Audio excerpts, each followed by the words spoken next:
దినాన ప్రారంభ ప్రార్థనకు వచ్చిన వారు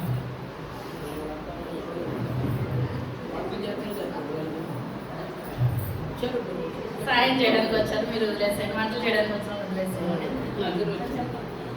చప్పట్లు కొడదాము. మన సంఘం ఏం సంఘం అంటే మాట వినేసాం. పోయిన ఆదివారం మనం ఏం చెప్తున్నాం? ఇస్కియా ఎటువంటి వాడు?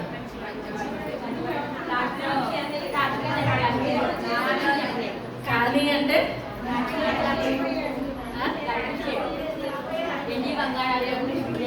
లాస్ట్లో ఏం చేస్తాడండి? సాక్ష్యాన్ని పోగొట్టుకున్నాడు. మన జీవితంలో ఏది పోగొట్టుకోకూడదు? సాక్ష్యాన్ని పోగొట్టుకోకూడదు. మనం సాక్ష్యం దేవుడు చేసిన మేలుకి మనం సాక్షార్థంగా జీవించినట్లయితే దేవుడు మన బిడ్డల తరతరాలని దీవిస్తాడు, ఆశీర్వదిస్తాడు. అన్ని బాగానే ఉన్నాయి. దావీదు నడిచిన మార్గంలో నడిచాడు, అన్ని చేస్తాడు. కానీ చివరికి సాక్ష్యాన్ని కోల్పోయాడు. మనం ఏంటంటే మనం ఇప్పుడు కాదు, మన చివరి వరకు కూడా మనం ఏం చేయాలండి?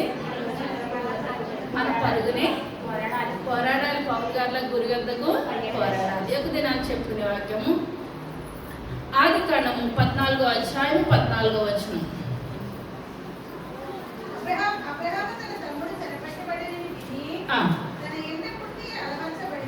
అలవరచబడిన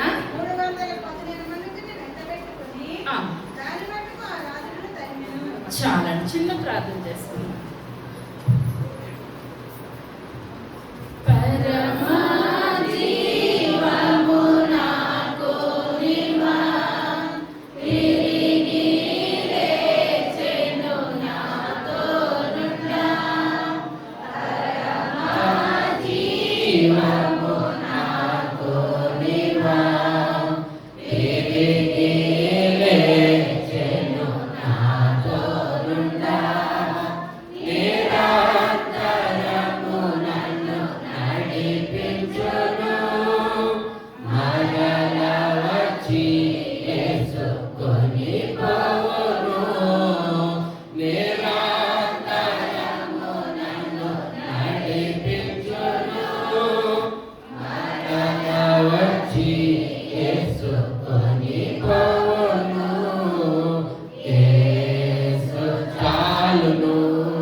శ్రేష్టమైన నామాన్ని బట్టి ప్రభా లెక్కలేని వందనాలు స్తోత్రాలు స్తుతులు చెల్లించుకుంటున్నాను తండ్రి.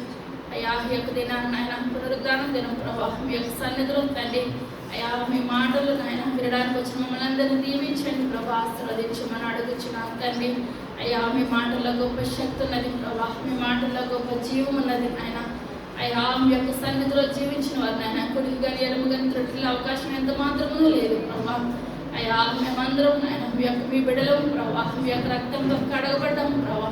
అయ్యా మీ యొక్క సన్నిధిలో మేము జీవించడానికి నాయన మీ యొక్క సంఘానికి వచ్చి మమ్మల్ని అందరినీ దీవించండి నాయన.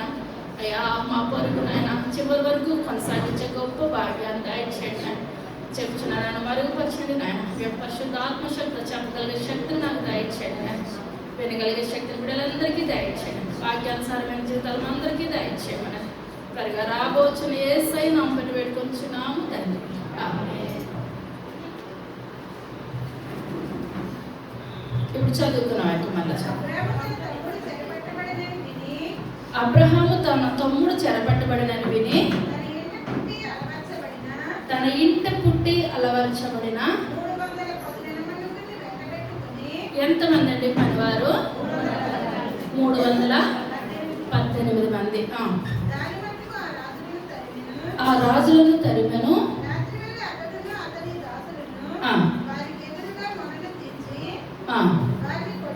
వారిని కొట్టి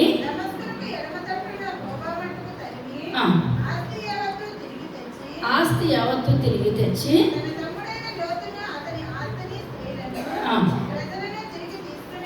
తీసుకుని వచ్చెను.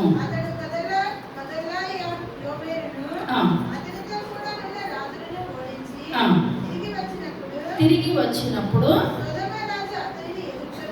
ఎదుర్కొనుటకు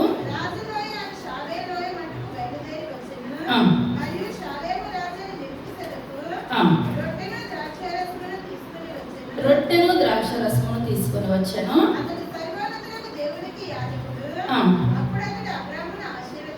ఆశీర్వదించి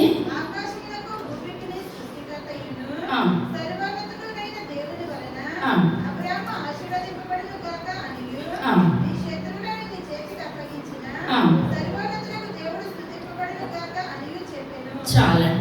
ఇక్కడ మనం చూసుకున్నట్లయితే ఆ యొక్క 12వ అధ్యాయం చదవద్దు, కానీ 12వ అధ్యాయం చూసుకున్నట్లయితే దేవుడు అబ్రహాంతో ఏమని చెప్పాడండి? నీవు లేచి నీ బంధువుల యొద్ద నుండి నీ ఇంటి నుండి బయలుదేరి నేను నీకు చూపించు దేశమునకు బయలుదేరి వెళ్ళని చెప్పినప్పుడు ఇంటికినే మన అబ్రహాం ఏంటంటే విశ్వాసులకు తండ్రి. ఎందువల్లంటే దేవుడు ఏ మాట చెప్తే ఆ మాట విన్నాడు. అప్పుడు అబ్రహాం పిల్లలు ఉన్నారంటారా? పిల్లలు లేరు. ఆయన నాకు పిల్లలు ఇవ్వట్లేదు, నేను ఎక్కడికి వెళ్ళిపోవాలని ఏమన్నా ఎదురు ప్రశ్న వేశాడంటారా? ఏది కూడా వేయలేదు. కానీ దేవుడు ఏం చేశాడంటే అబ్రహాము కుటుంబాన్ని వెళ్ళమన్నాడు. అర్థమవుతుందంటారా?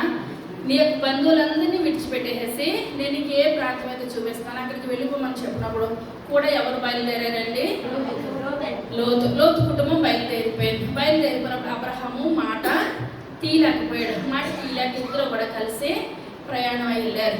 ఎందువల్లంటే మనం ఈ లోకానుసారంగా చూసుకున్నట్లయితే దేవుని బిడ్డలతో సహవాసం చేసినప్పుడు మన జీవితాలు ఎలా ఉంటాయండి? మంచిగా ఉంటాయి. ఇప్పుడు నువ్వు దేవుని బిడ్డలతోటి ఎన్ని రోజులు ప్రార్థనలకు వెళ్ళమన్నా, మీటింగ్స్కి వెళ్ళమన్నా ఇంట్లో వాళ్ళు ఏమంటారు? పలానా వాళ్ళతో వెళ్తున్నావు కనుక మాకు భయమేమీ లేదు. ఎందువల్లంటే అక్కడ ఎటువంటి ప్రమాదము జరగదు. ఎందువల్లంటే దేవుడు మీకు తోడై ఉన్నాడు. లోకానుసారంగా వెళ్ళినట్లయితే ఏమవుతుందండి? భయపడతారు అనమాట, టెన్షన్ పడతారు. కనుక ఇక్కడ ఏంటంటే అబ్రహాముతో లోతు ఉన్నంతసేపు కూడా దేవుడు అబ్రహాంని ఎలాగ ఆశీర్వదించాడో లోతు కుటుంబాన్ని కూడా అలాగే ఆశీర్వదించాడు. ఇద్దరు దెబ్బగా. ఇప్పుడు దేవుడు నేను ఆ లోతుని పిలవలేదు కదా అని ఆశీర్వాదాలను లోతుకు తక్కువ చేశాడంటారండి? ఏమాత్రం కూడా తక్కువ చేయలేదు. ఇద్దరు ఆశీర్వదించబడ్డారు. చివరికి వచ్చేసరికి మనం చాలాసార్లు చెప్పుకున్నాం, వాళ్ళ పశువుల కాపర్లకు గొడవలు వచ్చినప్పుడు ఆ యొక్క అబ్రహాం అయితే మాట్లాడలేదు, కానీ ఇప్పుడు లోతు అయితే గొడవలు వద్దు, వాళ్ళ పశువుల కాపర్లకు చెప్పాలి కదా, అబ్రహామును బట్టే నన్ను దేవుడు ఇంత ఆశీర్వదించాడు, మీరేమి గొడవలు పడద్దు, అబ్రహాం పశువుల కాపర్లు ఏదైనా మీరేం చేయాలి? తగ్గుండాలి. ఈ విషయం కూడా నా దగ్గర తెచ్చారు, కానీ రెండవసారి ఈ విషయం నా దగ్గరికి రావడానికి ఏమాత్రం కూడా వీలు లేదు అని అనున్నట్లయితే మళ్ళీ రెండోసారి చెప్తారంటారా పని వాళ్ళు లోతుకి? కానీ వెంటనే వీళ్ళు నిర్ణయం తీసేసుకున్నారు. ఎందువల్లంటే నేను ఇంకా ఆశీర్వదించబడిపోయాను కదా, నాకు ఇంకేది లేదు అని అనుకొని ఇంకా నన్ను బట్టే వచ్చేస్తున్నాను అనుకున్నాడు. కానీ లోతు ఆశీర్వాదం అబ్రహామును బట్టి నేను ఆశీర్వదించబడుతున్నాను అన్న విషయం ఎవరు మర్చిపోయారండి? లోతు మర్చిపోయాడు అనమాట. అప్పుడు ఇద్దరు కూడా డివైడ్ అయిపోతారు. ఇద్దరు డివైడ్ అయిపోయినప్పుడు ఇప్పుడు చదవద్దు, కానీ 14వ అధ్యాయం మొట్టమొదటి వచనంలో ఏంటంటే ఒక 4 రాజులు ఏకమయ్యి 5 రాజుల మీద యుద్ధానికి వచ్చేస్తారు. 4 ఎక్కువ 5 ఎక్కువ? 5 ఎక్కువ. 4 రాజులు వచ్చి ఎంతమంది మీదకి వస్తారండి? 5 రాజుల మీద యుద్ధానికి వచ్చేసి 5 రాజుల్ని ఓడించేసి వాళ్ళకున్న ఆ యొక్క దినాల్లో ఏంటంటే ఆ యొక్క ఓడిపోయిన వాళ్ళ దగ్గర ఉన్న బిడ్డలనేంటి, డబ్బు ఏంటి, బంగారం ఏంటి, భార్యలనేంటి, ఇంకేది ఉంటే అది ఏం చేస్తారండి? పట్టుకొని వెళ్ళిపోతారనమాట. అదే వాడిక. అదే దావీదు కూడా యుద్ధానికి వెళ్ళినప్పుడు తన భార్యలు పిల్లల్ని వెళ్ళిపోయినప్పుడు సిక్లాగ్లో యుద్ధం చేసి మళ్ళీ ఏం తెచ్చుకున్నాడండి? తన భార్యలను బిడ్డలను అందరినీ తెచ్చుకున్నాడు. ఏంటంటే పట్టుకెళ్ళిపోయావని అనడానికి వీలు లేదు. ఎందుకంటే యుద్ధంలో ఎప్పుడైతే ఓడిపోయారో ఏమవుతారు? అన్నీ విడిచిపెట్టేయాలి. వాళ్ళు ఏది పట్టుకెళ్తారంటే అది ఇచ్చేసేయాలి అనమాట.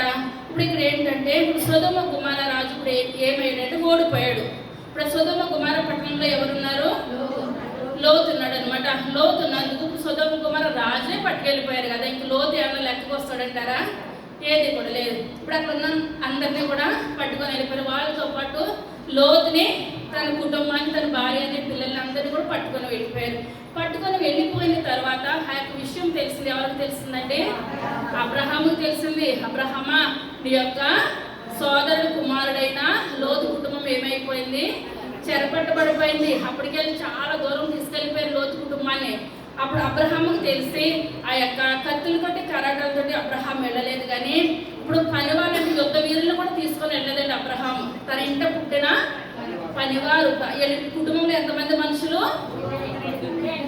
2 మనుషులకి భార్య భర్తలకు పనివాళ్ళు ఎంతమంది అండి? 318 మంది. అంతమంది పనివారు 318 మందిని వెంట పెట్టుకొని అబ్రహాం ఎక్కడికి వెళ్ళిపోయాడండి? లోతు కుటుంబాన్ని రక్షించడానికి వెళ్ళిపోయాడు. అదే అధ్యాయము 18.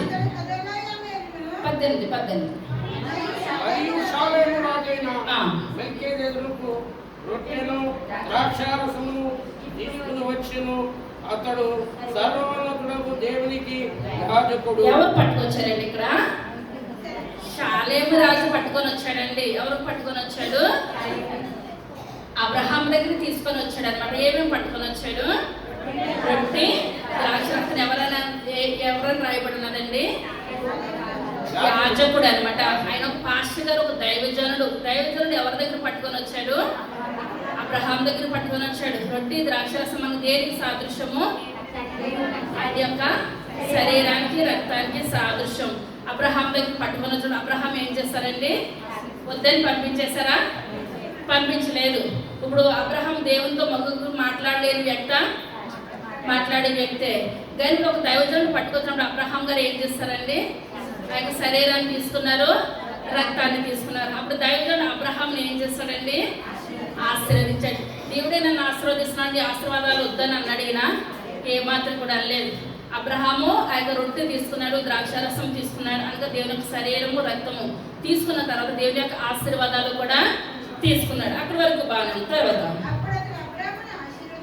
ఆశీర్వదించి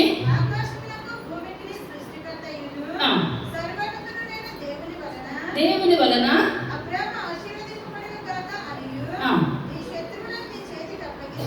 అప్పగించిన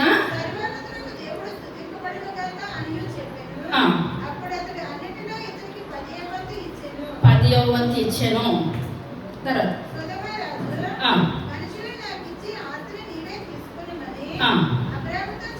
చెప్పగా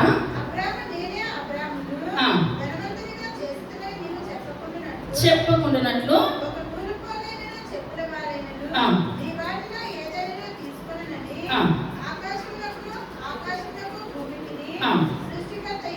సృష్టికర్తయును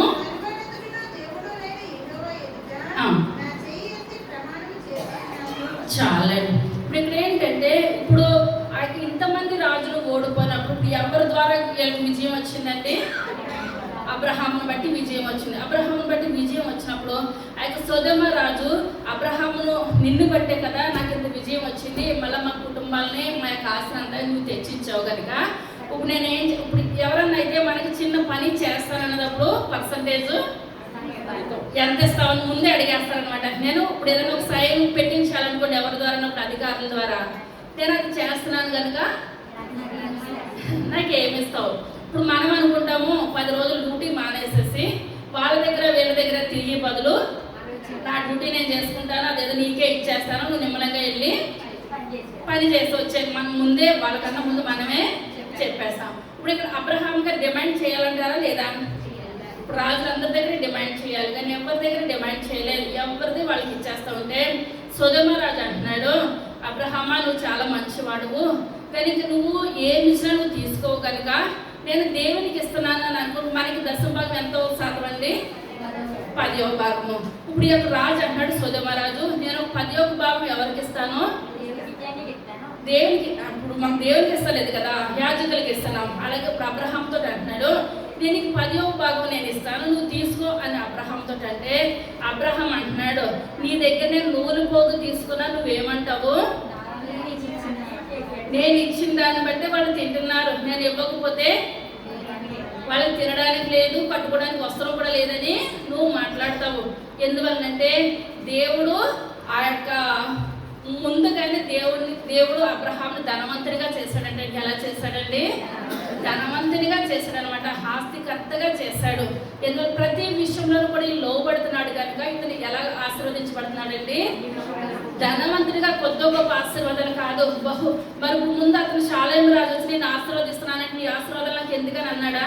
అబ్రహాముకు లోబడే మనస్తత్వం ఉంది. అతను రొట్టె ద్రాక్షరసం తీసుకున్నాడు, అతను ఆశీర్వాదాలు తీసుకున్నాడు. మరి ఇతను ధనం ఎందుకు తీసుకోవట్లేదు?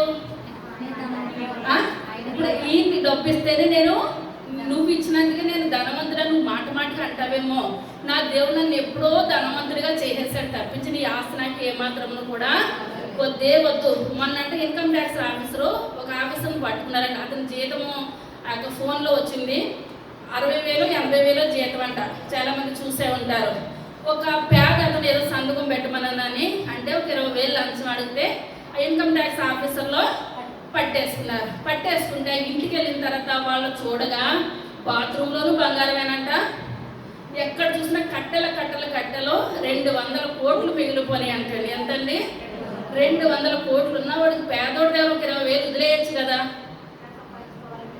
ఇప్పుడు ఏంటంటే ఇప్పుడు అబ్రహాం వద్దన్నాడంటే మనలో అనుకోవచ్చు అంత ఉన్నవాడు కనుక వద్దంటున్నాడు, లేనోడైతే తీసుకుంటాడు అంటున్నారు. మరి ఉన్నవాళ్ళు 20,000 కక్కుర్తి పడుతున్నారు కదా, అవునంటారండి?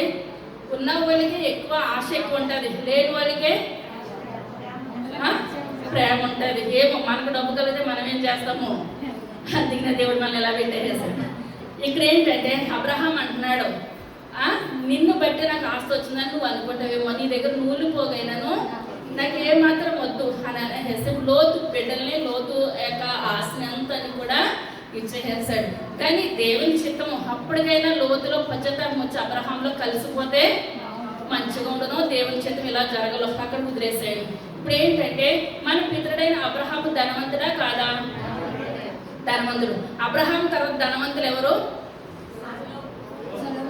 లైన్కి వచ్చేయండి. ఇస్సాకు ధనవంతుడేనా? ఇస్సాకు యథార్థంగా ఉన్నాడా? ప్రతి విషయంలోనూ కూడా తను పంట పండించినప్పుడు ఎంత పండిదండి? 100 ఆ యొక్క దినాల్లో 100 ఇప్పుడు 1000 ఆశీర్వాదం. అర్థమవుతుందంటారా? అంటే 100% పండేస్తుంది. తర్వాత ధనవంతుడు ఎవరు? యాకోబు అంత ధనవంతుడే కానీ దేవుని ఆశీర్వాదం కోరుకున్నాడా?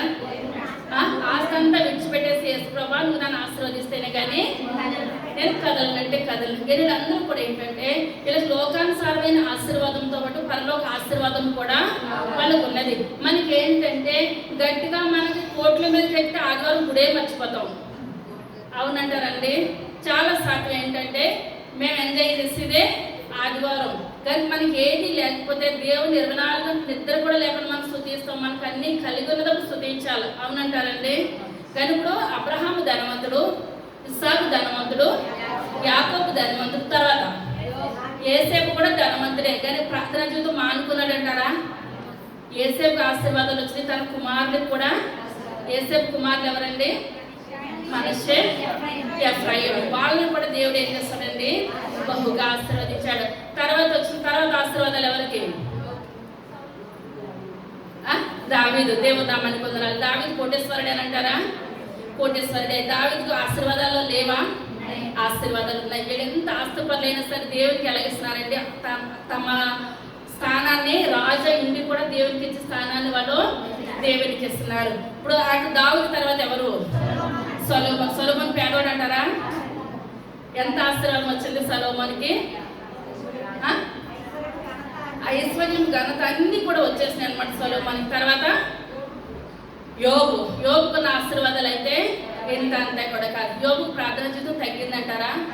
ఏ మాత్రం కూడా తగ్గలేదు. వీళ్ళకి వాళ్ళు ఇచ్చిన డబ్బుల మీద ఆశీర్వాదం వచ్చినా దేవుడు ఇచ్చాడంటారు. ఆశీర్వాదము దేవుడు ఇచ్చాడు. ఇప్పుడు మనం చదువుకున్న వాక్యంలో ఈ యొక్క ఆశీర్వాదాలు ఎవరు ఇచ్చారండి?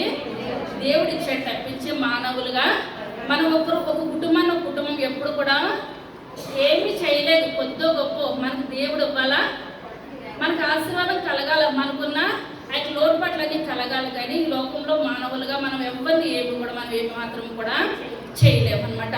కానీ నిజంగా అన్నంటారా? ఇప్పుడు మనము కూడా అనమంటారు. సొదొమ గొమొర్రా రాజు ఇచ్చినందుకు అబ్రహాం ఏమైపోయాడు? ఆశీర్వదించబడ్డాను అంటారు. కానీ ఆ ఆశీర్వాదం ఎవరిచ్చారంటే బొమ్మల అమ్ముకునే అబ్రహాముకి అటువంటి ఘనత అటువంటి ఐశ్వర్యం ఎవరిచ్చారు? దేవాతి దేవుడు ఇచ్చాడు. కనుక అబ్రహాం అంతకంతకు ఆశీర్వదించబడ్డాడు. ఎందువల్లంటే ఆయన దేవుని ఏమాత్రమును కూడా మర్చిపోలేదు. 25 సంవత్సరాలు నిరీక్షించాడు. దేవుడు మాట ఇచ్చాడంటే నమ్మదగిన దేవుడు నిరీక్షించాడు. కనుక ఆయన ఆశీర్వాదాన్ని అతను పొందుకున్నాడు. తర్వాతగా మొదటి రాజుల గ్రంథము 10వ అధ్యాయం 14వ వచనం. ఏటేటా సొలొమోనునకు వచ్చు బంగారము ఎత్తు ఇదియుగాక గంధవర్గములు మొదలైనవి వర్తకుల యొద్ద నుండి దేశాధికారుల యొద్ద నుండి అతనికి చాలా వచ్చుచుండెను.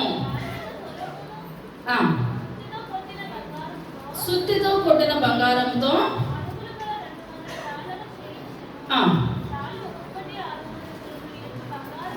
600 తులముల ఎత్తు బంగారం ఉండెను.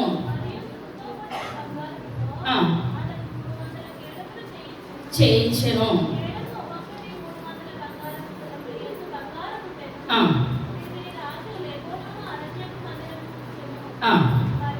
మరియు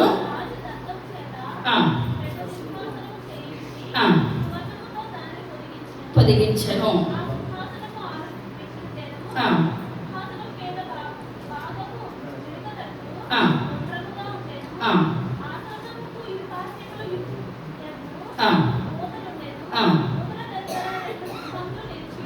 చాలా.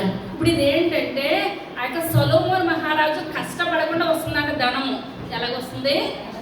కష్టపడకుండా వస్తుంది. ఏటేటా ప్రతి ఒక్కరు కూడా, ఇప్పుడు దానికి ముందు శాపాదేశం రాణి కూడా సొలొమోను గురించి విన్నది, కానీ తన యొక్క కళ్ళారా చూద్దామనని ఆయన డబ్బు బంగారం పట్టుకొచ్చిందంటారా? పట్టుకొచ్చింది. సొలొమోను మహారాజు మాట్లాడితే చాలు ఇంత డబ్బు సొలొమోను మహారాజు గారు ఏం చేస్తున్నారండి? తీసుకొచ్చి కానుకలు ఇస్తున్నారనమాట. మనం ఎవరికైనా 10 రూపాయలు ఇస్తే, ఇప్పుడు 10 రూపాయలు ఇచ్చామనుకోండి, మళ్ళీ ఎప్పట్లో ఇస్తావు అని అడుగుతారని రోజుల్లో అడిగేవాళ్ళు ఉన్నారు. కొంతమంది ఏంటంటే అడగకపోవచ్చు కానీ వస్తుందన్నమాట. ఎన్ని రోజుల్లోగా తిరిగిస్తామని. ఈ తిరిగిచ్చి డబ్బులు కాదండి, తిరిగిచ్చి బంగారం కాదు, తిరిగిచ్చేది ఏది కూడా కాదు. ఇప్పుడు ఎంత వస్తుంది? ఏటేటా సంవత్సరం సొలొమోను మహారాజుకి ఎంత వస్తుందండి బంగారము? మణుగులు అనమాట. ఎత్తు ఒక్కొక్కటి ఇంత మణుగులతోటి అతను ఏం చేస్తాడంటే పోసం చేసేసి పక్కన పెట్టేస్తున్నాడు అనమాట. ఇప్పుడు చాలా మంది పిల్లలు ఎదిగొచ్చేసరికి ఎప్పుడు మోడల్ అనమాట అప్పుడు చేయించుకుంటారని బంగారం ఏం చేస్తారండి? ముక్కలు తీసుకొని పక్కన పెడతారనమాట. ఇప్పుడు డిజైన్ అప్పుడు ఒకవేళ ఓల్డ్ మోడల్ అవుతుందేమో అని ఏం చేస్తారు? బంగారం కొని ముక్క కొని పక్కన పెట్టేస్తారు. ఇప్పుడు ఇక్కడికి చేయించుకోవడానికి అన్ని అయిపోయినాయి సొలొమోను మహారాజుకి. ఇప్పుడు వస్తున్న బంగారం ఇప్పుడు ఏం చేస్తున్నాడంటే అతను మణుగుల కింద ముక్కల కింద పోతలు పోయించేసేసి ఒక పక్కన పెట్టేస్తున్నాడు. ఇలా పెట్టేసిన ఇంకా వస్తుంటే అతను దంతములతో బంగారాన్ని ఇప్పుడు ఏం చేయించాడు? ఒక సింహాసనాన్ని తయారు చేయించాడు. ఆ యొక్క సింహాసనానికి ఎక్కి మెట్లు కూడా దేంతో చేయించబడి ఉన్నాయి? బంగారంతో. ఎందువల్లంటే బంగారం ఏం చెయ్యాలో అర్థం కాలేని పరిస్థితిలో సొలొమోను మహారాజుని దేవుడు ఏం చేస్తున్నాడండి? అంతకంటే ఆశీర్వదిస్తున్నాడు. అనగా ఆ యొక్క దావీదు చేసిన ప్రార్థన అవునంటారండి. దావీదు పరుపు తేలిపోయి అంతగా ఏడ్చాడు, కానీ తన తప్పుని ఏమాత్రం కూడా కప్పి పెట్టుకోలేదు. ఎందువల్లంటే మనం అనుకుంటాం తల్లిదండ్రులుగా మనం చేసిన ప్రార్థన ఇంకా జవాబు వస్తలేదేమో అనుకుంటాం, కానీ బిడ్డలు తరతరాల మనం చేసిన ప్రార్థనకి జవాబు వస్తూనే ఉంటుంది. మనం జవాబు ఎప్పుడైనా కళ్ళు తెరవద్దు, కానీ మనం చేసిన ప్రార్థన ఏది కూడా ఉట్టుగా పోనిచ్చే దేవుడు అయితే మన దేవుడు ఎంత మాత్రం కూడా కానే కాదు. తర్వాత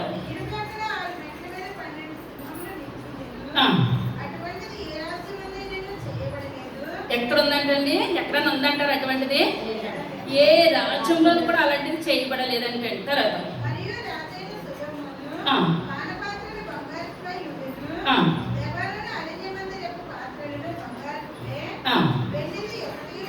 లేదు,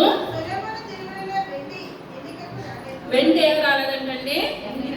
ఎన్నికకి రాలేదు. 4-5 సంవత్సరాల క్రిందటే అందరూ కూడా వెండి అంటే కొనొచ్చులేని అనుకున్నారు. వెండి కూడా ఎలాగైపోయింది? బంగారంలో దెబ్బగా అయిపోతుంది. కానీ సొలొమోను కాలంలో అంటే లెక్క పెడదామన్నా వెండి గుట్ల కింద పోసేస్తున్నారంట. కానీ ఎన్నికకి బంగారాన్ని తూచి ఇంత పోతల కింద పోసేస్తున్నారు, కానీ వెండిని పోయడానికి కూడా అంత వెండి వచ్చేస్తుంది అనమాట. తర్వాత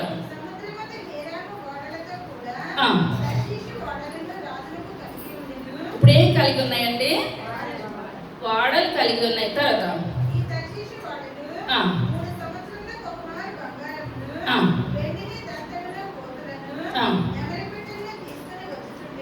ఇప్పుడు ఈ యొక్క వాడలు ఏం చేస్తున్నాయంటండి? ఇప్పుడు ఇవన్నీ కూడా ఆ ఓడల్లోనూ వస్తున్నాయి. ప్రతి ఒక్క దేశం యొక్క రాజు ఇప్పుడు ఎవరు పట్టుకొస్తున్నారండి? సొలొమోన్ మహారాజు పట్టుకొస్తున్నాడు కదా. ధనము చేతను జ్ఞానము చేతను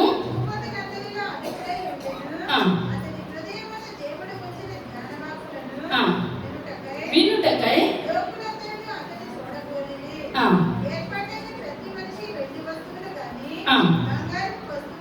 బంగారు వస్తువులు కానీ వస్త్రములు కానీ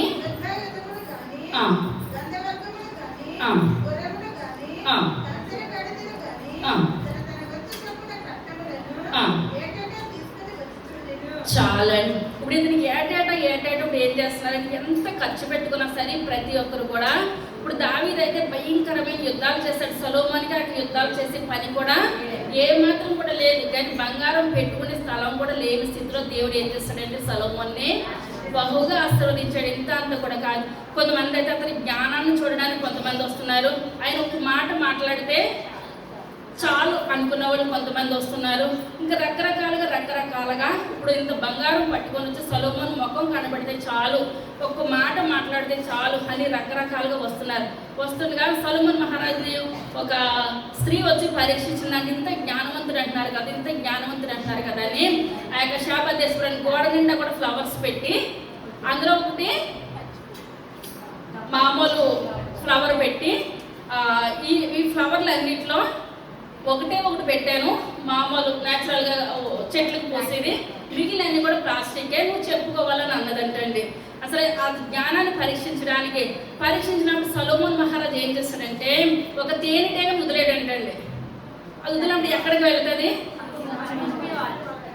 న్యాచురల్గా ఉండి దాని మీదకే ఆటోమేటిక్గా అది వెళ్ళిపోతుంది. ఒక్కసారికి ఎప్పుడైతే వెళ్ళిపోయిందో అనుకున్నదంట ఇతని మించి జ్ఞానవంతుడు ఈ లోకంలో ఎంత ఒకటి పట్టుకొని చెప్తాడేమో, రకరకాలుగా ఎలా చెప్తాడు అనుకొని సేమ్ యాసిటీస్గా ఉండే ఫ్లవర్స్ ఏం చేస్తుందంటండి ఆమె పెట్టింది. కానీ నిమిషంలోగా అంత జ్ఞానాన్ని దేవుడు ఎవరికి ఇచ్చాడండి? సొలొమోన్ మహారాజుకి ఇచ్చాడు.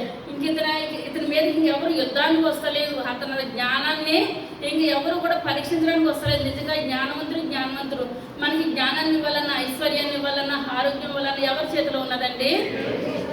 దేవుని చేతిలో ఉన్నది. దేవుడు కాకుండా మనకి లోకంలో ఎవరు కూడా ఏ మాత్రం కూడా చేయలేరు.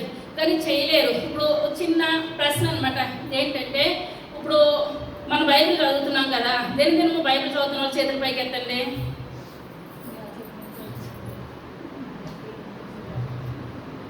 చప్పట్లు కొడదాం. మనం ఏం చేయాలంటే దినదినము వాక్యం చదవాలి, దినదినము ప్రార్థన చేయాలి. కొంతమంది పనంతా ఎంతైనా చేస్తారు, సెల్ ఫోన్ గంటల కొద్దీ పెడతారు, క్యాలెండర్లో ఉన్న చిన్న వచనం చదివి వెళ్ళిపోతారు. అవునంటారండి? అది కరెక్ట్ కాదు. మనం ఏం చేయాలంటే పరిశుద్ధ గ్రంథాన్ని చదవాలి, దినదినము కూడా ఏం చేయాలండి? ప్రార్థన చేయాలి. అది మీ చేతిలో ఉన్నది. దేవుడు ఇంకా మిమ్మల్ని ఏం చేయాలండి? ఆశీర్వదించాలి. సొలొమోన్ మహారాజులాగా ఆశీర్వదించాలంటే మనం దినదినం ఏం చేయాలి? వాక్యం చదవాలి, ప్రార్థన చేయాలి. ఇప్పుడు అబ్రహాము ధనవంతుడే. ఇప్పుడు ధనవంతుడు పరలోక రాజ్యంలో స్థానం ఉందంటారా? చెప్పాలి. అవునంటే అవును, కాదంటే కాదు. ధనవంతుడికి పరలోక రాజ్యంలో స్థానం ఉందా లేదా? ఇప్పుడు మన ధనాన్ని ఏం చేయాలంటే బయటపడేయాలా?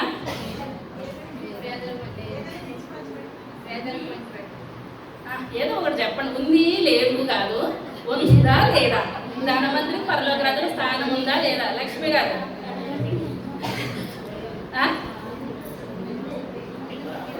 ఉందా లేదా? ఉందన్న వాళ్ళు చేతుల పైకి ఎత్తండి. అంటే అయితే అబ్రహాం పరలోక రాజ్యంలో స్థానం ఉండకూడదు అనమాట. అబ్రహాం ధనవంతుడే. ఇప్పుడు అబ్రహాం పరలోక రాజ్యంలో చేరాడంటారా? చేరాడు. కరెక్ట్. అబ్రహాము పరలోక రాజ్యంలో చేరాడు అని అనడానికి మనందరం ఇష్టపడుతున్నాం. అవునంటారా? ఎవరికి సందేహం లేదు. తర్వాతగా ఇస్సాకు పరలోక రాజ్యంలో చేరాడంటారా? చేరలేదన్న వాళ్ళు చేరాడు. ఆ ఇస్సాకు తర్వాత యాకోబు. మరి యాకోబు అందరినీ మోసం చేశాడు కదా, చేరాడంటారా? పిల్లలు కూడా వదిలేయండి. యాకోబు ఉందా లేదా?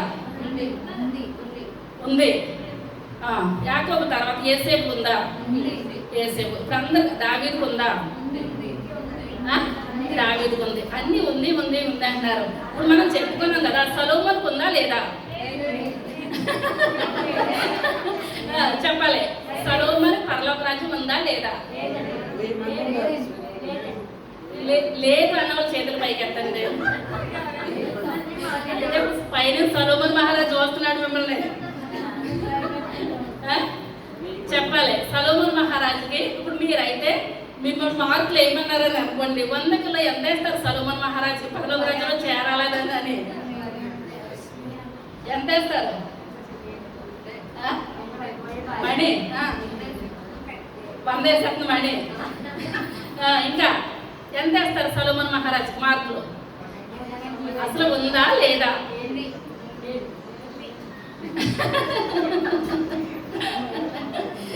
అంటే ఇప్పుడు ఇంతమందికి ఉంది ఉంది ఉంది అన్నారు. ఆ యాకోబును కూడా మీరు క్షమించేశారు, కానీ ఇప్పుడు సొలొమోను మహారాజుని ఏం చేయలేకపోతున్నారు?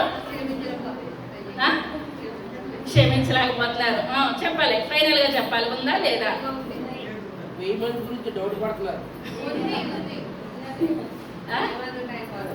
సొలొమోను మహారాజుకి ఉంది, సుధగారు ఉందని చెప్తున్నారు.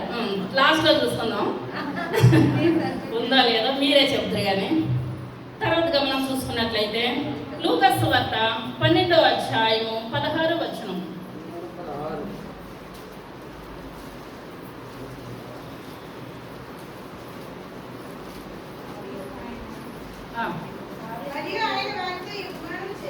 ఈ ఉపమానము చెప్పెను.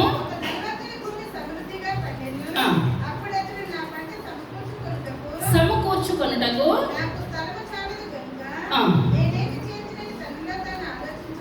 ఆలోచించుకుని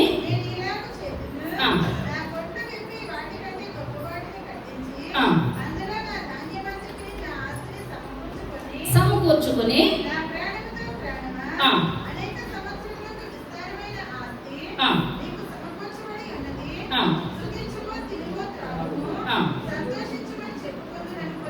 చాలండి. ఇప్పుడు ఇక్కడ ఏంటంటే ఈ యొక్క ధనవంతుడు ఏమంటున్నాడండి? తినుము, తాగుము, సుఖించుము. అంటే ఇప్పుడు దీని కొట్లన్నీ కూడా దేనితో నిండిపోయి? ధాన్యముతో నిండిపోయి. ధాన్యంతో నిండిపోయి మళ్ళీ ఇప్పుడు ఏమనుకున్నాడు? కొత్త కొట్లు కట్టించాలని అనుకుంటున్నాడు. ఇటు అంత ధనం ఉన్నది కనుక ఇప్పుడు అనుకుంటున్నాడు, నేను ఇంకా చనిపోవడం అన్నది కానీ పని, నాకు డబ్బు ఉన్నది కనుక నా చుట్టూరు డాక్టర్స్ ఉన్నారు, ఏది ఉన్నది అంతా కూడా నాకు ఈ లోకంలో ధనాన్ని బట్టానని అనుకొని ఆ ధనంతో అనుకుంటున్నాడు, నాకు ధనమా, తినుము, తాగుము, సుఖించుము అని అంటే దేవుడు ఏమంటున్నాడంటే అతని పేరేమన్నది ఉన్నదో కానీ వెర్రివాడా అంటున్నాడు. అతని పేరేంటండి? వెర్రివాడా. లోకానుసారంగా ఎటువంటి పేరు తల్లిదండ్రులు పెట్టారో ఇటువంటి పేరుతో పిలువబడుతున్నాడు. కానీ ఈ యొక్క రాత్రి నీ ప్రాణం పోయినట్లయితే నీ యొక్క ధనాన్ని నువ్వు ఏం చేస్తావు? ఇప్పుడు ఇతని పేరు బైబిల్ గ్రంథంలో రాయబడి ఉందంటారండి? ఏ మాత్రం కూడా రాయబడలేదు. రెండవదిగా లూకా సువార్త 16వ అధ్యాయం 19వ వచనం.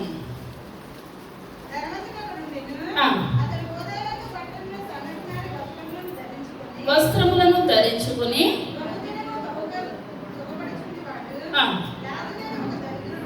దరిద్రుడుండెను.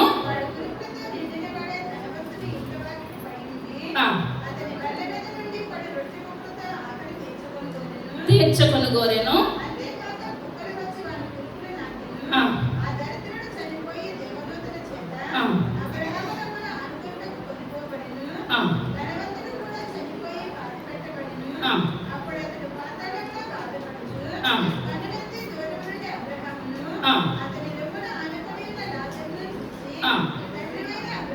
అబ్రహమా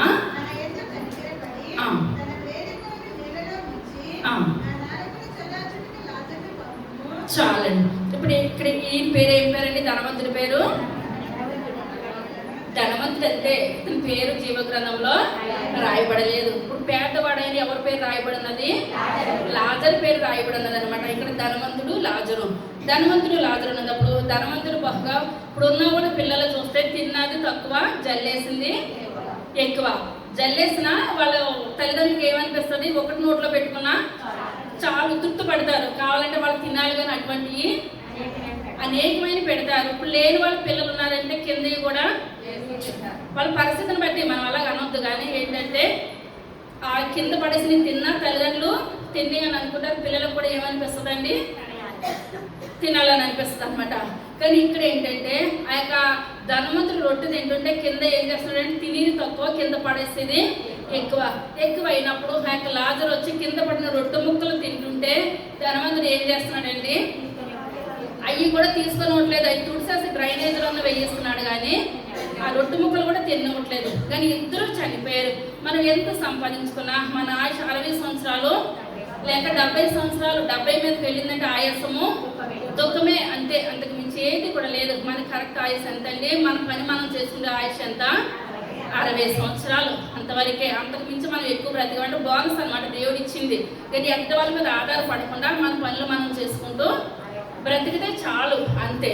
కానీ ఇద్దరు చనిపోయారు. చనిపోయిన తర్వాత ఆ యొక్క లాజరు ఎక్కడున్నాడండి, అబ్రహాం కుడిపార్శ్వానికి కూర్చున్నాడు. ధనవంతుడు ఎక్కడున్నాడు, ఆ కాలంలో అగ్నిలో ఉన్నాడు. అగ్నిలో ఉన్నదప్పుడు ఎవరన్నా అయితే, ఇప్పుడు ధనవంతుడికి లాజరు తెలుసు కదా, తెలుసు. పక్కన ఇప్పుడు ఏమని పిలుస్తున్నాడు, అబ్రహామా అంటున్నాడు. అబ్రహామా అంటున్నాడంటే ఇతను దేవుడు తెలుసు అంటారా, తెలుసు అంటారా, తెలుసు. దేవుడు తెలుసు కనుకనే అబ్రహాం ఎవరు ఇతనికి తెలిసింది, అవునంటారా.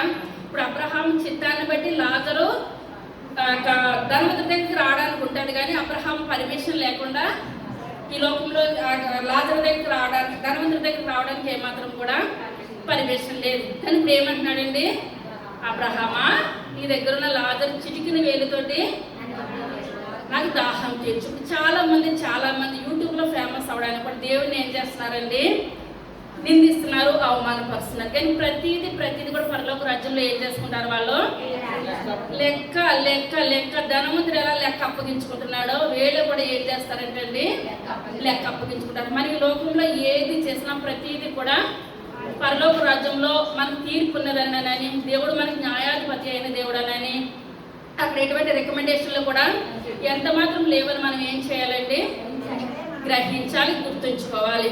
కానీ పేదవాడైన లాజరుకి జీవగ్రంథంలో ఆ యొక్క పేరు ఉన్నది. కానీ ఇక ధనవంతుడికి ఏమి లేదండి, పేరు లేదు, ఏది లేదు. ఆ యొక్క 3వ ధనవంతుడు మనం చూసుకున్నట్లయితే లూకా సువార్త 18వ అధ్యాయం 18వ వచనం. సద్బోధకుడా ఆయనను అడిగాను, చెప్పుచున్నావు, వ్యభిచరింపవద్దు, దొంగిలవద్దు,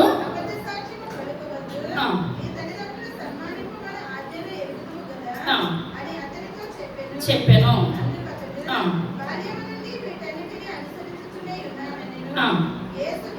విని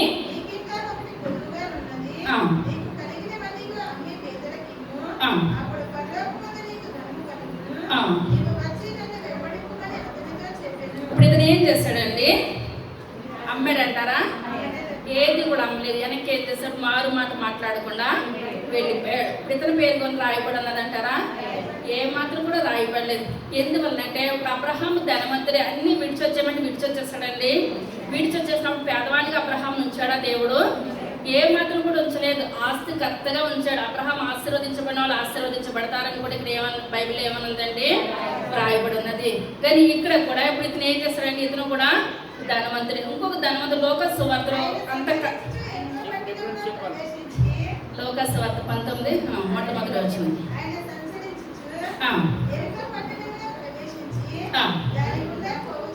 పోవచ్చుండేను,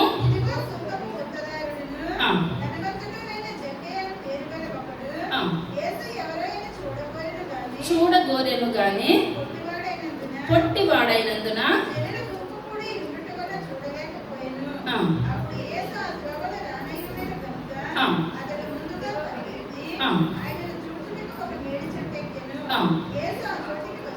వచ్చినప్పుడు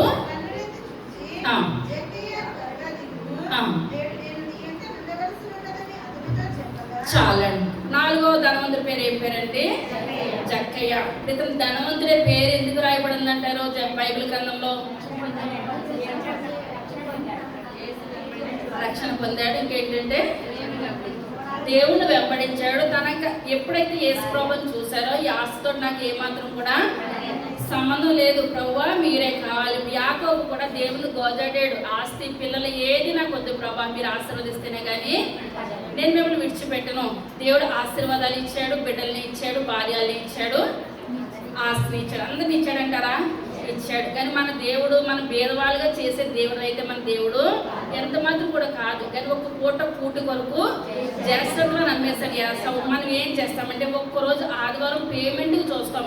దానికనే మన కుటుంబాలు ఎక్కడేసిన గొంగలంటే అక్కడే ఉండిపోతున్నాయి. దేవుడు మనం ప్రతి ఆజ్ఞను మనం పాటించాలి, 10 ఆజ్ఞలు పాటించాలి. 6 దినాలు కష్టపడమన్నాడు ఆయన, 7వ దినాన్ని విశ్రాంతి దినము మనం దేవుని సన్నిధిలో గడపాలి. సన్నిధిలో గడపాలని 12-12:30 దాకా వచ్చిన తర్వాత ఒక 5 నిమిషాలు ఉండి నాకు ప్రార్థన చేశాను. నేను ప్రార్థన చేసిన వాళ్ళకి ఏమన్నా ఆశీర్వాదం అంటారండి. ఆయన సమయము ఆయనకి ఇవ్వాలి. ఫస్ట్ నుంచి లాస్ట్ వరకు కూడా మనం ఎక్కడ ఉండాలండి? దేవుని యొక్క మందిరంలో ఉండాలి. కానీ యొక్క జక్కి ఎప్పుడైతే దేవుని చూస్తాడు అనుకున్నాడు, దేవుడు అనకుండానే అంటున్నాడు, ప్రభా నేను ఎవరి దగ్గరైనా అన్యాయంగా తీసుకుంటే నేను ఏం చేస్తాను? 4 వంతులు, ఒక్క వంతుకి 4 వంతులు మీరు ఉండాలి తప్పించి నాకు ఈ లోకంలో ఆస్తి కాదయ్యా, ఐశ్వర్యం కాదని చెప్పినప్పుడు దేవుడు ఒకటే అంటున్నాడు, నువ్వును అబ్రహాము కుమారుడివే. దేవుని నామానికి వందనాలు. మనం ఎవరు బిడ్డలు అనిపించుకోవాలండి ఈ లోకంలో? అబ్రహాము బిడ్డలను మనం అనిపించుకోవాలి ఈ లోకంలో. దేవుని సన్నిధిలో మనం జీవించాలన్నా, దేవుని సన్నిధిలో మనం ఆశీర్వదించబడాలన్నా ఈ లోకానుసారమైన పరుగు ఏది కూడా కాదు. ఇప్పుడు సౌలు లోకానుసారమైన పరుగు పరిగెట్టి ఏదన్నా మంచిగా అయిందంటారండి? ఏది కూడా లేదు. ఎప్పుడైతే పౌలుగా మారాడో ఎన్నో శ్రమలు, ఎన్నో నిందలు, ఎన్నో బాధలు దేవుని కొరకు అనుభవించాడు. ఆ యొక్క పాత నిబంధనలో దేవుని యొక్క పోలిక కొత్త నిబంధనలో ఎవరండి? పౌలు గారే. అటువంటి గొప్ప నిరీక్షణ కలిగిన ఆ యొక్క పౌలు అనమాట. ఇప్పుడు ఇక్కడ మొట్టమొదటి ధనవంతుడు ఏం పేరైనా ఆయన పేరు? పేరువాడైన ధనవంతుడు. కానీ పరలోక రాజ్యంలో ఆయనకి ఏమాత్రం కూడా స్థానం లేదు. 2వ ధనవంతుడు తర్వాత ధనవంతుడు లాజరు ధనవంతుడు. లాజరుకి ఏం కలిగిందండి? పరలోక రాజ్యం కలిగింది. అక్కడ ధనవంతుడికి బైబిల్ గ్రంథంలో పేరు కూడా లేదు. 3వ ధనవంతుడు ఎవరు? యవనస్తుడైనా నిత్య జీవనకు వారసునకు నేను ఏమి చేయాలని అనుకున్నాడు. అతను ఏం చేస్తాడండి? దేవుని విడిచిపెట్టేసి పక్కకు వెళ్ళిపోయాడు. తర్వాత ఇంకొక ధనవంతుడు ఉన్నాడు అనమాట. ఎవరండి? జక్కయ్య. జక్కయ్య ఏం వదిలిపెట్టేస్తాడు? అంతా కూడా విడిచిపెట్టేసాడు, దేవుణ్ణి వెంబడించాడు. ఏమన్నాడండి? దేవుడు ఏమన్నాడు? నువ్వు కూడా అబ్రహాము కుమారుడివే. తర్వాత ధనవంతుడు ఉన్నాడు. ఎవరంటారు?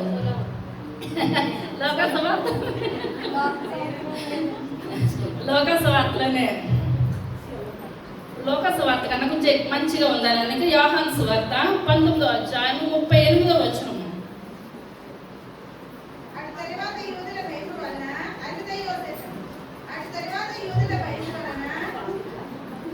చదవండి. అరిమతయి యోసేపు యేసు దేహమును తీసుకొని పోవుటకు పిలాతునొద్ద సెలవడిగెను. పిలాతు సెలవిచ్చెను. యేసు దేహమును తీసుకొని పోయెను.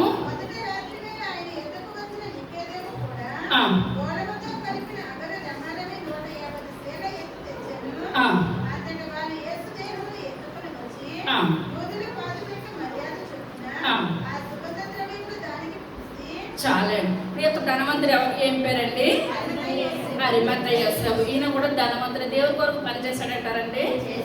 పని చేస్తాడు అనమాట. అప్పుడు దేవుని యొక్క శరీరాన్ని ఆయన చనిపోయిన తర్వాత ఆయన దేహాన్ని సమాధి చేయాలి. ఆ యొక్క దినాల్లో, పూర్వకాల దినాల్లో చనిపోక ముందే వాళ్ళు ఏం చేసేవారంటే ధనవంతులు ముందుగానే సమాధిని తొలిపించుకునేవారు. ఆ సమాధి ఎవరి కొరకు తొలిపించుకున్నాడండి? ఆయన కొరకే తొలిపించుకున్నాడు అనమాట. ఆ యొక్క సమాధి ఎవరికి ఇచ్చేసారు? యేసయ్యకి ఇచ్చేసారు. ప్లస్ ఆ యొక్క సుగంధ ద్రవ్యాలన్నీ కూడా ఘనంగా యేసయ్య శరీరానికి పూసారు అనమాట. కానీ ఇప్పుడు ఎంతమంది ఉన్నారని లోక సువార్తలో ధనవంతులు? 5. ఫస్ట్ నిత్య జీవనకు వెర్రివాడైన ధనవంతుడు, 2వదిగా లాజరు ధనవంతుడు, అతని పేరు లేదు. 3వదిగా నిత్య జీవనకు వారసుడు. వాళ్ళ 3 పేర్లు ఉన్నాయంటారండి. పేర్లు లేవు. పేర్లున్న ధనవంతులు ఎవరు?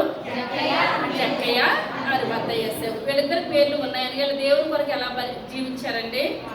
నమ్మకంగా ఆ యొక్క సంపాదన అంతా కూడా దేవుని కొరకు వ్యర్థంగా అనుకున్నారు. దేవుడే కావాలనుకున్నారు. కానీ పరలోక రాజ్యంలో ఏమున్నదండి? గొప్ప స్థానం ఉన్నది. పై ముగ్గురికి ఉన్నదంటారా స్థానము? లేదు. వెనకాల ఇద్దరికి స్థానం ఉంది. మరి సొలొమోనుకు ఉందంటారా? మీరు అసలు మార్కులు వేయట్లేదు. సొలొమోన్ గారు వచ్చి బాధపడతారు. ఉందంటారా? సొలొమోనుకు ఉందంటారా? సామెతల గ్రంథము 30వ అధ్యాయము 7వ వచనం. 2 మనవులు చేసుకొనుచున్నాను, వాటిని అనుగ్రహింపుము, వ్యర్థమైన వాటిని అబద్ధములను నాకు దూరముగా ఉంచుము, పేదరికమునైనను ఐశ్వర్యమునైనను నాకు దయచేయకుము,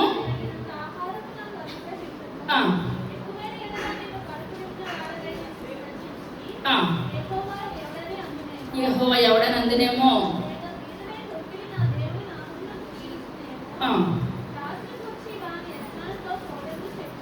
కొండములు చెప్పకము,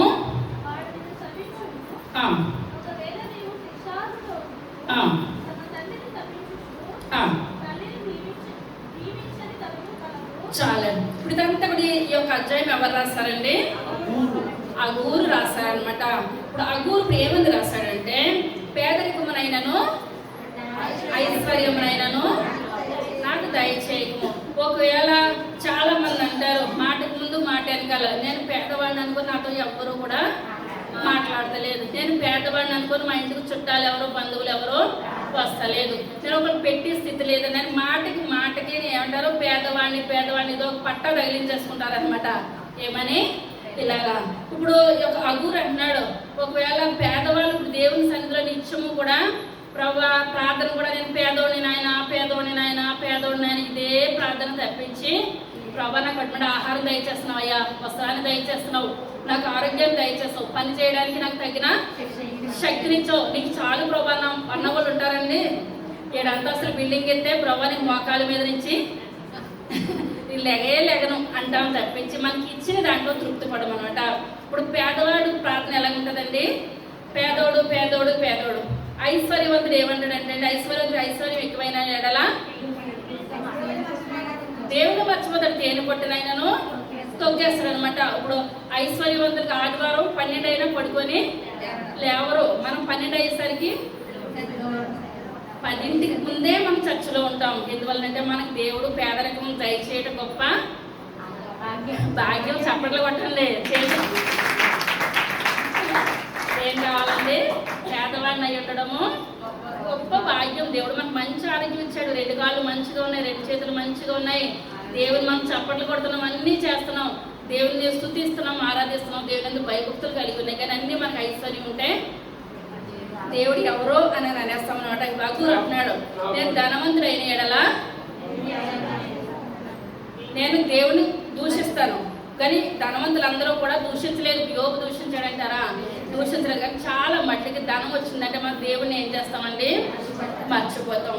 పేదవాళ్ళు కూడా ఏం చేస్తారంటే అండి, దేవుని మర్చిపోతారు. అలా కాదు. ఇప్పుడు మన సంఘం, మన కుటుంబాలన్నీ కూడా తగినంత ఆహారం దేవుడు దయచేస్తున్నట్టు. అవునంటారా? తెల్లారికి మన కేజీ బియ్యం లేవని పక్క వాళ్ళ దగ్గరికి వెళ్ళి అడిగి స్థితి దేవుడు మనకి ఇచ్చాడంటారా? ఇవ్వట్లేదు. మన బియ్యం మనం వండుకొని మనం తింటున్నాం. మన కాయగూరలో మనం ఉన్న దాంట్లోనే మనం ఏం కలుగుతున్నామండి? తృప్తి కలిగి జీవిస్తున్నాము. సారేపతి వెడవరాలు దేవుడు ఏం చేస్తాడండి?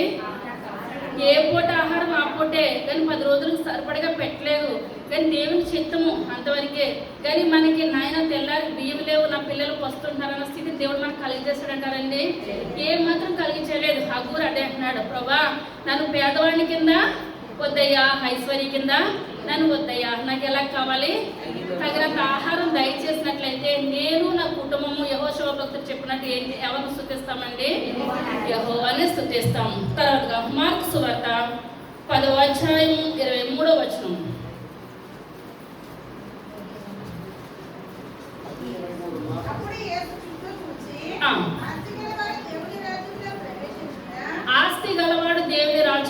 ప్రవేశించడా ఎంతో దుర్లభమని తన శిష్యులతో చెప్పెను. ఆ. ఆయన మాటలకు శిష్యులు విస్మయముందిరి. విస్మయముందిరి. అందుకు యేసు తిరిగి వారితో ఇట్లనెను, ఆ. పిల్లలారా, పిల్లలారా, తమ ఆస్తి యందు నమ్మికయుంచువారు ఆ. దేవుని రాజ్యంలో ప్రవేశించుట ఎంతో దుర్లభము. దుర్లభము. ధనవంతుడు దేవుని రాజ్యంలో ప్రవేశించుట కంటే ఆ. ఒంటె సూది వేసుకుని దూరుట సులభము. చాలండి. ఇప్పుడు ఇక్కడ ఎవరెవరితో చెప్తున్నారు? దేవుడు శిష్యులతో చెప్తున్నాడు. శిష్యులతో చెప్తున్నప్పుడు శిష్యులు ధనవంతులా? ఏ రోజు చేపలు పడితే దేవుడు వాళ్ళని ఏం చేస్తున్నాడంటే జాలర్లు అనమాట, చదువులు విద్య లేని పామర్లు అనమాట. వాళ్ళ దేవుడు ఏనాడని పస్తుంచాడంటారా? రాత్రి అంతా చేపలు పట్టినప్పుడు పట్టలేనప్పుడు దేవుడు వెళ్ళాడంటారా వాళ్ళ దగ్గరికి? పలానా చోట వల వేయమన్నప్పుడు వాళ్ళు వేసినప్పుడు వల ఎలాగైందండి? పిగిలి పోవటానికి సిద్ధమైంది అనమాట. శిష్యులతో అంటున్నాడు, ధనవంతులు ఎలా ఉంటారంట? పరలోక రాజ్యంలో ప్రవేశించడం చాలా కష్టము. ఒంటి ఎలాగ దూరుతుంది అంటండి? సూది బెజ్జంలో దూరుతుంది. ఒంటి సూది బెజ్జంలో దూరగలుగుతుందా? మన లతాను రాజీని 2 పేటలను సూదిలోకి ఎక్కించలేకపోతున్నారు, కానీ ఒంటి వెళ్ళిపోద్ది అంటారా? ఒంటి వెళ్తుంది అంటారా? కానీ ఇక్కడ ఏంటంటే ఆ యెరూషలేము దేవాలయంకు సాయంకాలం అయినప్పుడు ప్రధాన గుమ్మము ముయ్యబడుతుంది అనమాట. ప్రధాన గుమ్మం ముయ్యబడినప్పుడు చిన్న గుమ్మం ఉంటుంది. ఆ చిన్న గుమ్మం ద్వారా ఇటు నుంచి అటు వెళ్ళాలి మనుషులు. వెళ్ళవలసి వచ్చినప్పుడు ఒంటి మీద ఏముంటుందంటే ఎక్కువగా బరువులు ఉంటాయి కనుక ఆ యొక్క బరువుతో ఒంటి వెళ్ళడానికి అవ్వదు కనుక ఆ బరువులు తీసేసి ఒంటి ఒంగోలు ఎలాగెళ్ళాలంటే ఆ గుమ్మాన్ని దాటాలన్నమాట. మనం ప్రతి నిమిషం ప్రతి గడి దేవుని సన్నిధిలో మనం ఏం చేయాలి?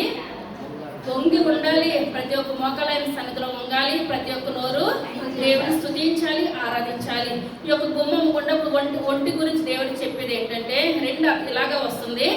ధనవంతుడికి ఏంటంటే ఆ యొక్క కంటి నిండా నిద్ర ఉండదు, కడుపు నిండా తిండి ఉండదు, 2 ఉండదు అనమాట. 2 కలిగి ఉండదు. కానీ పేదవాడికి ఏంటంటే పనులంతా కష్టపడతాడు.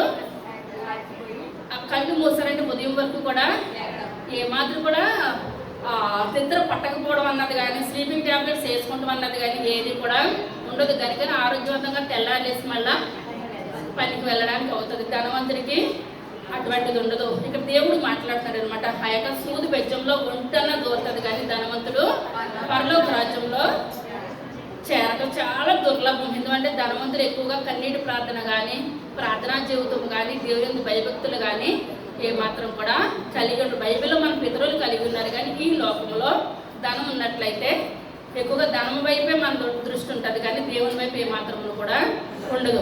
మనకి లోకంలో సంపాదిస్తాము, వెళ్ళేటప్పుడు ఏమైనా పట్టుకెళ్ళిపోతామంటారా? ఉట్టు చేతితో మనం ఈ లోకంలోకి వస్తాం, మళ్ళీ ఉట్టు చేతితో ఈ లోకం విడిచేసి వెళ్ళిపోతాం. పట్టుకెళ్ళేది ఏది ఉండదు. మన యొక్క సాక్ష్యం ఒకటే మిగులుతుంది. దేవుని సన్నిధిలో మనం ఎంతవరకు పరిగెట్టామన్నదే మిగులుతుంది తప్పించి అంతకు మించి రెండోది ఏది కూడా ఈ లోకంలో ఉండనే ఉండదు. తర్వాత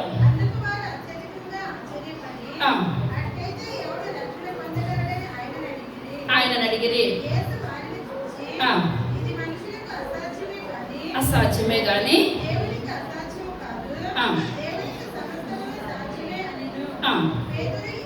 ఇదిగో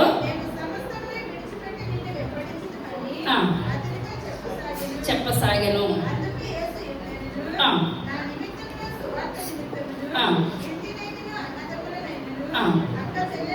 అక్క చెల్లెళ్ళనైనను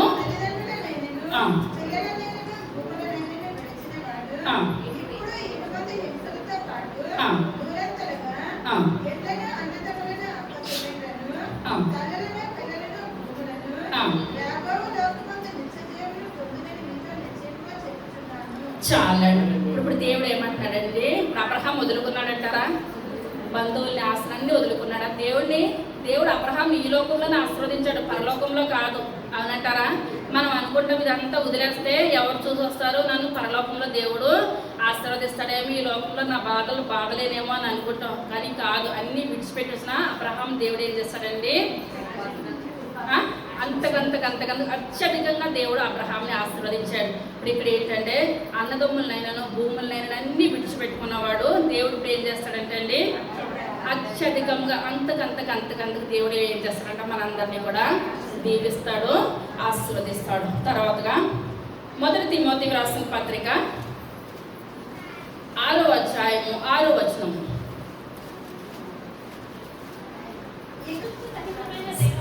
సంతుష్టి సహితమైన భక్తి ఉన్నది, ఏమీ తెలియదు కాగా వాటితో తృప్తి పొందిందుము.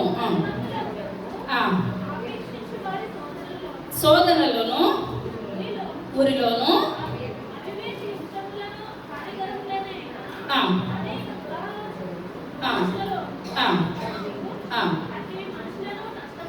నష్టంలోను ఎందుకనగా మూలము తొలగిపోయి చాలా. ఇదంతా కూడా ఎవరెవరికి చెప్తున్నారండి? పౌలు గారు తిమోతి గారితో చెప్తున్నారు అనమాట. ధనాపేక్ష నానా విధములైన ప్రతి దానికి కూడా మూలమైనటువంటి చెడ్డే తప్పించి మంచి అయితే ధనం వలన ఏది కూడా లేదు. ఇప్పుడు ఆ సౌలుగా ఉన్నప్పుడు ఎంతో ధనవంతుడు, ఎంతో ఐశ్వర్యవంతుడు. అప్పుడు అతనికి ఏమన్నా మనశ్శాంతి కానీ మంచిగానే ఉందంటారా? అదంతా విడిచిపెట్టుకొని పౌలుగా వచ్చిన తర్వాత నాకు దేవునిలో ఎన్ని కష్టాలు పడినా సరే దేవుని దృష్టిలో పౌలు గారికి ఎలాగుందండి? ప్రతి కష్టము కొరడాలతో కొడుతున్నా, బాధించబడుతున్నా, ఆయన గంపలో నుంచి మేడ నుంచి కిందకి దించినా కూడా దేవుని కొరకు బాధపడటం గొప్ప భాగ్యమని ఆయన ఎంచుకున్నారు. కానీ ధనవంతుడిగా ఉండడానికి పౌలు గారు ఏమాత్రం కూడా ఎంచుకోలేదు. ఇదే అధ్యాయం 17వ వచనం. గర్విష్ఠులు కాక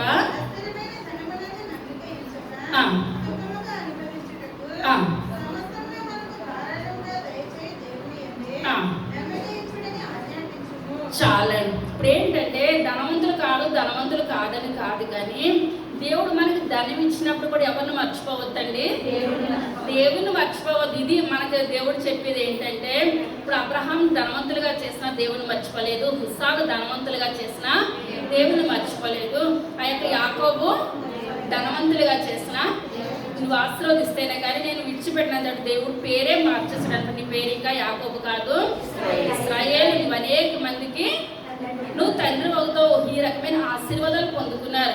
కనుక ఇక్కడ తిమోతితో పౌలు గారు ఏమంటున్నారంటే, ధనమే మనకి శాశ్వతం కాదు, మనకి ఏం కావాలి?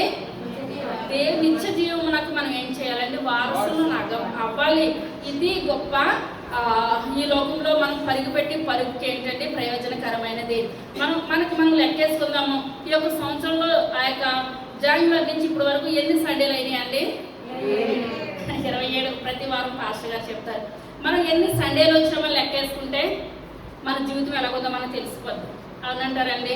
మనం ఎన్ని ఆబ్సెంట్లు వచ్చినాయి, మనం ఎన్ని సండేలు మన దేవుని సన్నిధిలో మనం గడిపాము, ఎన్ని శుక్రవారాలు మనం దేవుని సన్నిధిలో గడిపాము, దేవుని సమయం దేవునికి మనము ఎంతగా ఇస్తున్నాము అన్నది మనం లెక్కేసుకున్నట్లయితే మనం పరలోక రాజ్యంలో వారసులు అవుతామా అవ్వమా, మనం దేవుని దృష్టికి మన జీవితం ఎట్టి రీతిలో ఉన్నది అన్నది మనకు తెలిసిపోద్ది అంటారండి. ఎగ్జామ్ రాసిన వాళ్ళకి రిజల్ట్స్ రాకుండానే తెలిసిపోద్ది అనమాట. వాళ్ళ యొక్క రాసిన యొక్క ఎగ్జామ్ మార్కులు ఏ రకంగా వస్తాయన్నది కూడా వాళ్ళకి ముందే తెలిసిపోద్ది. అలాగే మనం దేవుని సన్నిధిలో మనం జీవించిన జీవితము మనకి ఇప్పుడు సొలొమోను మహారాజు గురించి పరలోక రాజ్యం వస్తుందా అంటే మాట్లాడలేని వాళ్ళు, మనకు వస్తుందా అంటే అది కూడా మనకు తెలుస్తుంది అంటారా? నేను వెళ్తానా వెళ్ళనన్నది కూడా మనకు తెలుసు. మన అంతరాత్మ మనకు చెప్పుద్ది. ఎందువల్లంటే నువ్వు రోజు ప్రార్థన చేయవు, నువ్వు బైబిల్ చదవు, నీకేముండదు. ఓ పక్క నుంచి ఒక మనసు అంటది నీకు దేవుని రాజ్యం ఉండదు అంటది, ఇంకొక మనసు అంటది ఏం కాదు పక్కింటి నెలకు ఒకసారి కూడా చదవదు, ఆమె వెళ్తలేదా? ఆమెతో పోల్చుకుంటే నువ్వే బెటర్ అనుకొని మనం బ్రతకాలి. కానీ మన అంతరాత్మ ఏం చెప్తుందండి? మనకు సాక్ష్యం చెప్పేస్తుంది అనమాట. కానీ మన యొక్క లెక్కను మనం ఏం చేయాలి? ఇప్పుడు పౌలు గారు తిమోతికి రాస్తున్నారు కదా, ఇప్పుడు మనం ఏం చేయాలి? ప్రభా నేను మీ సన్నిధిలో యోగ్యకరమైన పాత్రగా ఉన్నానా, వాడబడే పాత్రగా ఉన్నానా, వాడబడలేని పాత్రగా ఉన్నానా అని మనము సరి చూసుకోవాల్సిన సమయం అయిపోతుంది. ప్రసంగి 1:1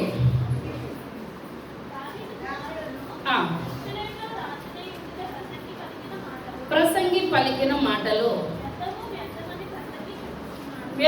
వ్యర్థమని ప్రసంగి చెప్తున్నాడు. వ్యర్థము సమస్తము వ్యర్థమే.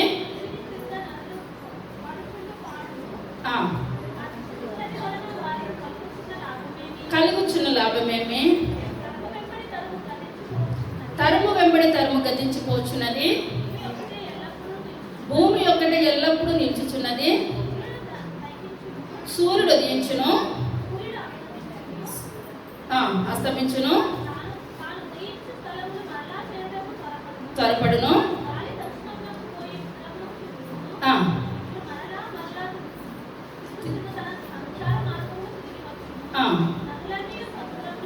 నదులన్నీ సముద్రంలో పడును.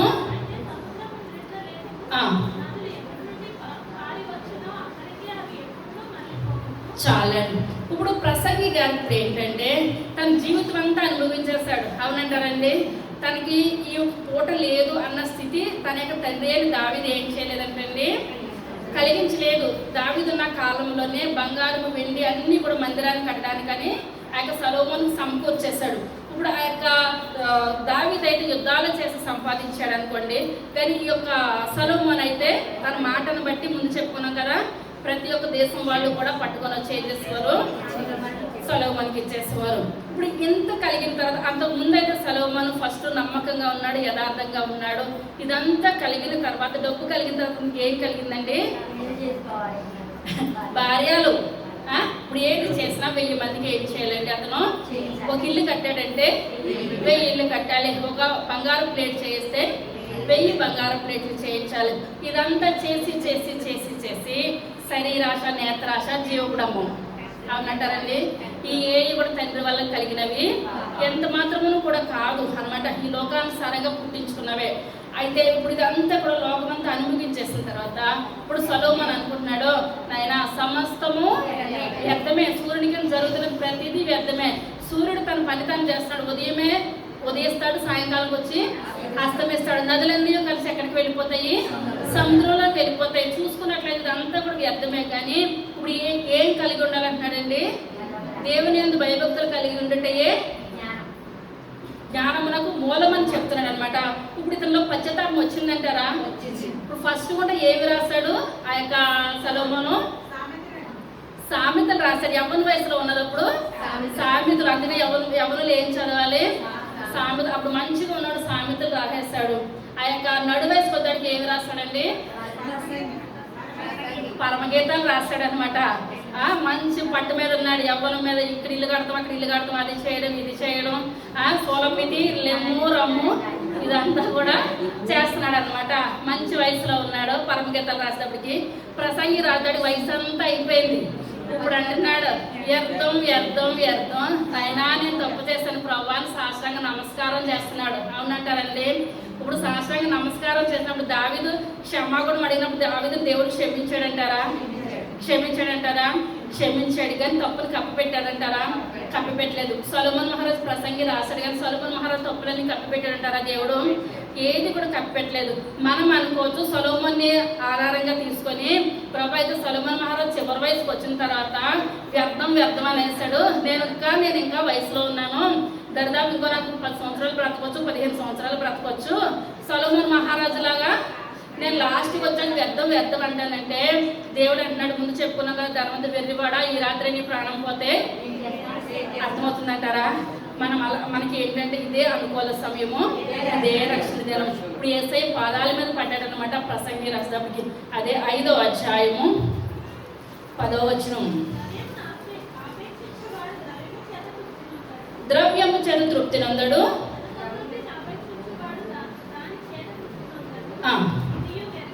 ఇదియు వ్యర్థమే,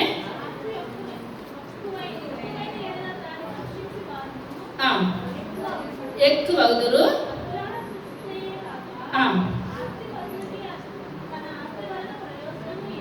చాలా ఇప్పుడు కన్నులారా చూస్తున్నాడు, ఆస్తులంతా చూసి అంటున్నాడు, నాయన ఈ ఆస్తి వలన ప్రయోజనము ఎంత మాత్రం లేదయ్యా. కన్నులారా చూసి ఇంత ఆస్తి చూసి నేను పాపంలో పడిపోయాను, నాకు ఈ ఆస్తి పెట్టకపోతే మా తండ్రిలాగా నేను ఎలా ఉందును, నాకు యుద్ధాలు ఎన్ని చేసినట్లయితే మా నాన్నకిలాగా 7 సార్లు స్తుతిందును, 3 సార్లు ప్రార్థన చేతులు, నాకు ఏది లేక ఈ ఆస్తి కన్నులారా నేను చూస్తున్నాను కనుక ఈ ఆస్తి వద్దు ప్రభా, ఎవరు కావాలి, మీరే నాకు కావాలయ్యా, మీరే నాకు కావాలి. కానీ ఆస్తిపరులు ప్రార్థన చేయలేదని కాదు, అబ్రహాం ఎంత ఆస్తిపరుడైనా ప్రార్థన చేశాడు, ఇస్సాకు ఎంత ఆస్తిపడాయని సాయంకాలం ఏం చేసేవాడు ఆయన దేవుణ్ణి ధ్యానించేవాడు. ఆయన యాకోబు ఆస్తిని పిల్లల్ని అందరినీ విడిచిపెట్టేసి దేవుణ్ణి కోరుకున్నాడు. యోగుకు వచ్చిన కష్టాలు అయితే మామూలు కష్టాలు కాదు, కానీ దేవుని విడిచిపెట్టాడంటారా?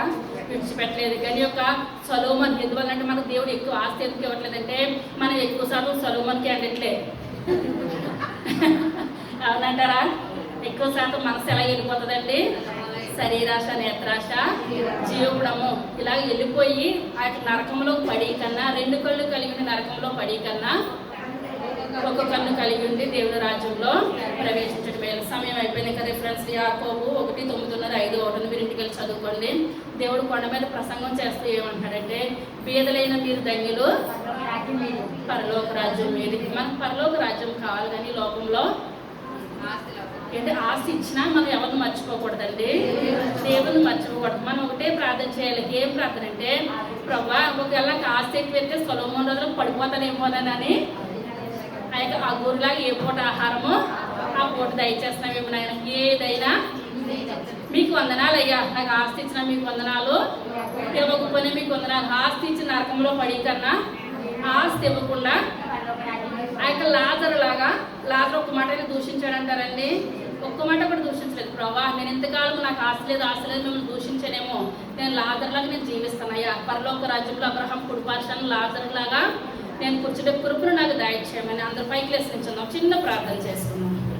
సర్వశక్తి కలిగిన తండ్రి, కృప కలిగిన తండ్రి, దయ కలిగిన ఆయన, మీ యొక్క దయ కలిగిన శ్రేష్టమైన నామాన్ని బట్టి ప్రభా లెక్కలేని వందనాలు, స్తుతులు చెల్లించుకుంటున్నాను తండ్రి. అయ్యా నాయన ధనవంతుడు పరలోక రాజ్యంలో ప్రవేశించడం కంటే నాయన ఒంటి సూది బెజ్జంలో దూరం మేలని మీరు మాట్లాడుతున్నారు తండ్రి. అయ్యా మేము ఈ లోకంలోకి వస్తే ఏది పట్టుకురామయ్యా, ఈ లోకంలోకి వెళ్ళిపోతే ఏది పట్టుకొని వెళ్ళిపో ప్రభా. అయ్యా నాయన బాబు సాక్ష్యం ఒకటే నాయన, మా యొక్క సాక్ష్యాన్ని మేము ఏమాత్రము కోల్పోవద్దు ప్రభా. తీవ్రకరమైన జీవితాలు మాకు దయచేయండి అయ్యా. 6 దినాలు కష్టపడడానికి మీరు ఇస్తున్న కృపను బట్టి మీకు వందనాలు ఆయన. అయ్యా 7వ దినానికి మీ యొక్క సన్నిధిలో మేము రావడానికి మీరు ఇస్తున్న గొప్ప భాగ్యాన్ని బట్టి మీకు వందనాలు తండ్రి. అయ్యా మాకు మంచి ఆరోగ్యాలు ఇస్తున్నారు తండ్రి. అయ్యా ఆరోగ్యాలు లేక హాస్పిటల్ చెట్టుల దగ్గర పుట్టల దగ్గర ప్రభా, ఎండకండి వర్షానికి తడిసి నాయన డాక్టర్స్ ఎప్పుడు పిలుస్తారో అని ప్రభా నాయన రూమ్ తీసుకోవడానికి నాయన. అయ్యా పరిస్థితులు బాగోక ప్రభా నాయన బాబు వాళ్ళు వెళ్ళి పెట్టి తిండి తిని బాబు ఎంతగానో బాబు హాస్పిటల్ చూస్తుంటే భయంకరమైన పరిస్థితులు ప్రభా. అయ్యా నేను అటువంటి స్థితి నుంచి నాయన మా ఇంట్లో మేము ఉండి ప్రభా మా తిండి మేము తిని మేము ఆరోగ్యాలతో ఉన్నామంటే కేవలం మీరు ఇచ్చిన కృపనైనా మీకు వందనాలు తండ్రి. అయ్యా ఐశ్వర్యం గొప్ప కాదు కానీ అనిపించదు, బైబిల్ కలిగిన జీవితమే గొప్ప ప్రభా. అయ్యా అబ్రహాం నిలబెట్టుకున్నాడు, అయ్యా ఇస్సాకు నిలబెట్టుకున్నాడు, యాకోబు నిలబెట్టుకున్నాడు, ఆయన దావీదు నిలబెట్టుకున్నాడు, అయ్యా యోబు నిలబెట్టుకున్నాడు. అయ్యా సొలొమోను ఆయన ఆస్తి అనుభవించడానికి తన జీవితం అంతా అయిపోయింది ప్రభా. అయ్యా ఎట్టకేలకు చివరికి వచ్చినప్పుడు నాయన వ్యర్థమని చెప్తున్నాడు నాయన సొలొమోను ప్రభా. ఆయన సొలొమోను మీరు క్షమించిన తండ్రి, మీకు వందనాలు చెల్లించుకుంటున్నాను తండ్రి. అయ్యా మా సంఘ బిడ్డలు దీవించండి నాయన, ఆశీర్వదించండి ఆయన. మాకు మంచి ఆరోగ్యాలు ఇచ్చిన మీ యొక్క సన్నిధిలో ఇంటిగా ఉండడానికి నాయన మీరు కృపను బట్టి ధన్యతను బట్టి మీకు వందనాలు నాయన. ఇంకా జరగబోతున్న కార్యక్రమం అంతట్లో కూడా నాయన మీరే తోడుగా నడుగుంటూ మనం అడుగుతున్నాం తండ్రి. ఈ యొక్క ఆరాధన ఆదరించేంతవరకు నాయన మీరే తోడుగా నడుగుంటూ మహిమ గంట ప్రభావాలు పొందు ఆయన సరిగా రాబోచున్న యేసయ్య నామమున వేడుకొచ్చున్నాము తండ్రి. ఆమేన్.